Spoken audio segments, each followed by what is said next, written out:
নমস্কার, আপনারা দেখছেন নিউজ স্টার মিডিয়া, সাথে রয়েছি আমি টিঙ্কু। আমবাসা বাসস্ট্যান্ডের সামনে দিন দুপুরে চাঞ্চল্য।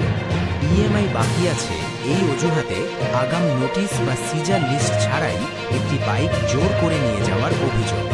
ঘটনার পর থানায় অভিযোগ, অথচ মারপিট না হয়েও পাল্টা মামলা। প্রশ্নের মুখে পুরো ঘটনা।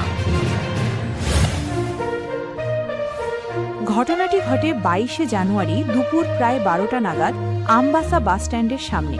অভিযোগ অনুযায়ী গন্ডাছড়া থানাধীন এলাকার বাসিন্দা কর্ণদেবের TR04D 6549 নম্বরের লাল রঙের সুপার স্প্লেন্ডার বাইক ইএমআই বকেয়ার অজুহাতে নিয়ে যান তীর্থ ব্যানার্জি, যিনি নিজেকে সেভেন সিস্টার ফাইন্যান্সের প্রতিনিধি বলে পরিচয় দেন।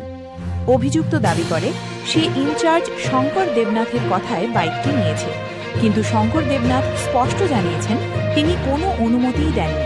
এরপর বাইক মালিক আমবাসা থানায় লিখিত অভিযোগ দায়ের করেন। আমি আমবাসা প্রশাসন করে দ্বিতীয় আহ্বান রাখি আমার সাইকেলটাতে আমাদের ফিরিয়ে দেওয়া হোক।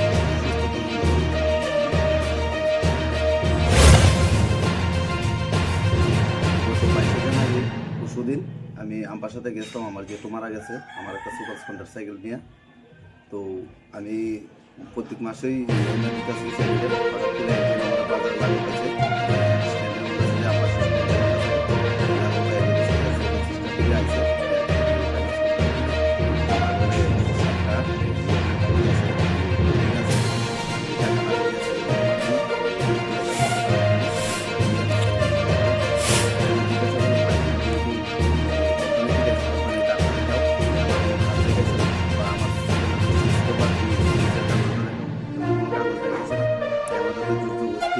সাইকেল নিয়ে গেছে তারপরে এরা তো আমি আর পাইছি না।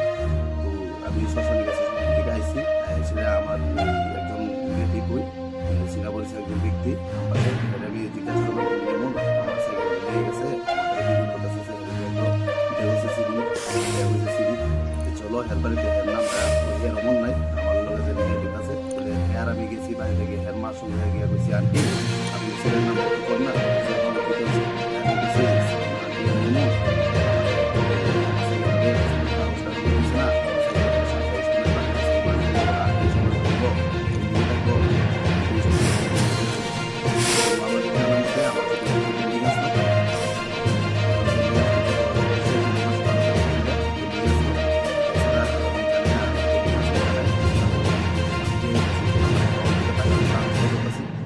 ভিডিও আমাদের আছে কোন কোন মাসে দিছি, 60 মাসের আছে, আমি দেখাইতে পারবো। আর এর মা হে যখন আমবাসা করাতে গিয়েছিল মানে মাসি মাসি পেয়েছিলেন একদম আমার বন্ধুরা গেছি মাও আমার মিথ্যা কথা নাম হচ্ছে তীর্থ ব্যানার্জি, আমার নাম তাপস ব্যানার্জি, আমার তাপস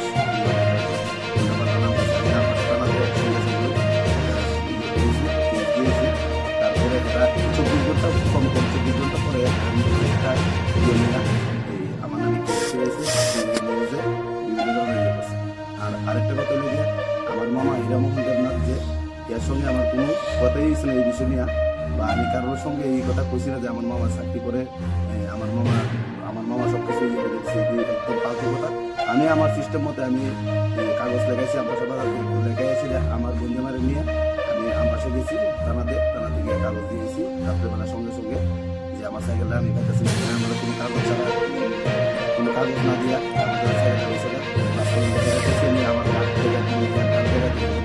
কোম্পানিতে চাকরি করে কোনো কাগজ দেওয়া গেছে না আমাকে